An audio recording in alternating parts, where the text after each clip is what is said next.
নমস্কার বন্ধুরা, আমি সন্তু মানসী রান্নাঘরে তোমাদের সবাইকে স্বাগত। তো আজকে চলে এলাম নতুন রেসিপি।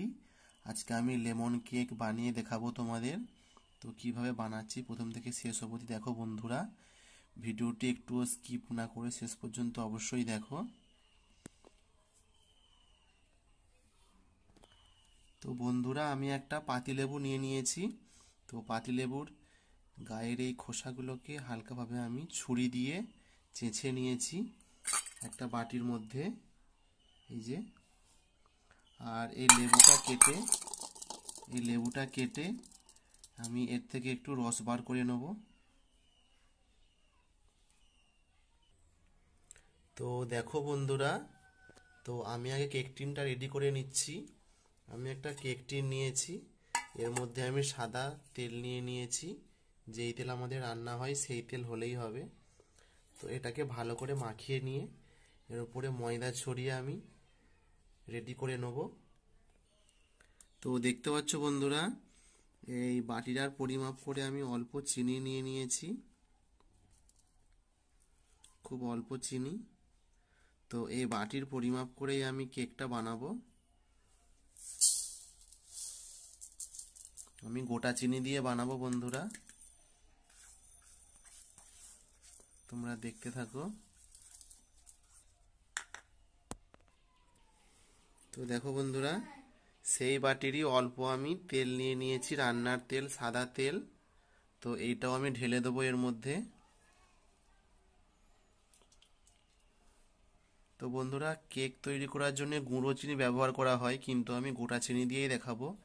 আর কেকটা খুব সুন্দর ফুলে উঠবে। কিভাবে করছি বন্ধুরা দেখতে থাকো। তো বন্ধুরা দেখো, তেল আর চিনি নিয়ে নিয়েছি।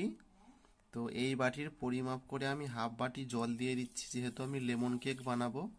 তাই আমি দুধ দিয়ে বানাবো না, কেন দুধ দিয়ে বানাতে গেলে দুধটা কেটে যাবে। তো এই জল দিয়ে, আর আমি এই হ্যান্ড মিক্সচার দিয়ে আমি বানাবো। এটা আমি ঘোরাবো। তো যেহেতু একা ভিডিও বানাচ্ছি সেই জন্য আমি আপনাদেরকে দেখাচ্ছি।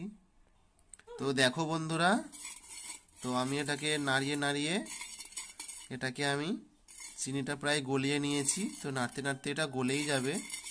এরপরে আমি ময়দা দেবো। এই বাটির পরিমাপ করে আমি এক বাটি ময়দা দেবো। তো দেখো বন্ধুরা, এই বাটির পরিমাপ করে আমি ময়দাটা নিয়ে নিয়েছি। একটু বেশি ছিল, এটা ঢেলে দিয়েছি, খুব সামান্য বেশি ছিল। তো আমি সবটা দিয়ে এটাকে মেশাবো। এটা আমি ঢেলে দিয়ে মেশাচ্ছি। দেখো বন্ধুরা, এটাকে জল দিয়েছি, এতে আরো কিছু পরিমাণ জল লাগবে, আমি দিচ্ছি জল। তো দেখো বন্ধুরা, আমি অল্প অল্প জল দিয়ে এরকম ব্যাটার করে নিয়েছি। এরকম ব্যাটার হবে। তো এরপরে আমি এই যে আগে থেকে ছুঁড়ে রেখেছিলাম লেবুর সেই খোলাগুলো চেঁচে নিয়েছিলাম, সেইগুলো আমি দিয়ে দেবো এর মধ্যে। এর মধ্যে দিয়ে আমি মিশিয়ে নেব।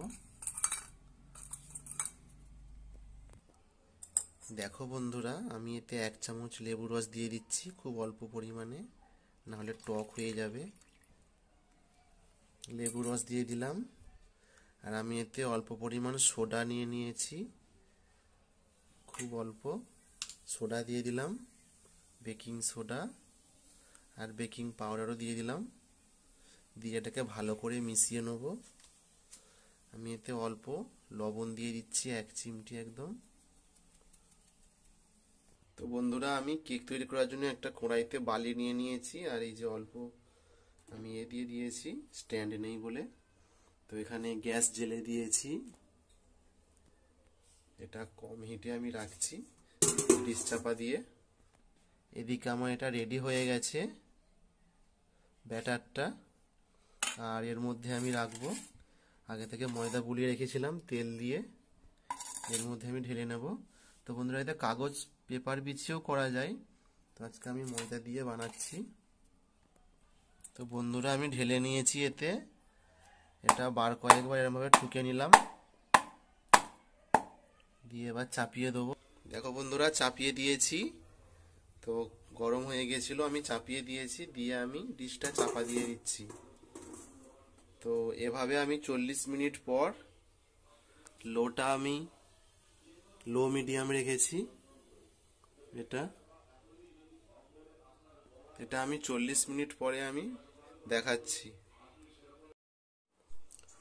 দেখো বন্ধুরা, 40 মিনিট পরে ফিরে এলাম। আমি ডিশটা এবার সরিয়ে দেখব হয়েছে কিনা। তো দেখো বন্ধুরা, আগের থেকে কেকটা অনেকটা ফুলে উঠেছে। এটা তো লেমন কেক আমার হয়ে গেছে রেডি। তো আমি একটু ছুরি দিয়ে চেক করে দেখব। দেখো বন্ধুরা, ছুরিটা পরিষ্কার বেরিয়েছে, তার মানে কেকটা হয়ে গেছে। আমি গ্যাসটা বন্ধ করে দেবো। গ্যাস বন্ধ করা হয়ে গেছে। আমি এটাকে এবার লাবিয়ে নিয়ে দেখাচ্ছি তোমাদের। লাবিয়ে নিয়েছি বন্ধুরা। দেখো বন্ধুরা, ঠান্ডা হয়ে গেছে। আমি এটাকে একটা ডিশে ঢেলে নিয়েছি। তো কতটা স্পঞ্জ হয়েছে দেখো বন্ধুরা, আমি হাত দিয়ে দেখাচ্ছি। আর এতে লেমন ক্রাশ দিয়ে দিয়েছি, গাটা একটু ছিলে নিয়ে দিয়ে দিয়েছি। তাহলে বন্ধুরা দেখতেই পেলে কত সহজে লেমন কেক হয়ে গেল। তো বন্ধুরা, ভিডিওটি শেষ পর্যন্ত দেখার জন্য অবশ্যই ধন্যবাদ তোমাদের। দেখো বন্ধুরা, দেখতে কত সুন্দর লাগছে এটা। আমি এই যে লেবুর একটু ছালটাকে ছেঁচে দিয়ে দিয়েছি, পাতি লেবুর ছাল। তো তাহলে বন্ধুরা দেখতেই পেলে কত সহজে একদম 40 মিনিটের মধ্যে রেডি হয়ে গেল। তো এটাকে এবার খাওয়ার পালা। তো বন্ধুরা, আমার চ্যানেলটিকে অবশ্যই সাবস্ক্রাইব করে দিও, শেয়ার করো, কমেন্ট করো, আর আমাকে একটু সাপোর্ট করো বন্ধুরা। এখানে শেষ করছি ভিডিওটা।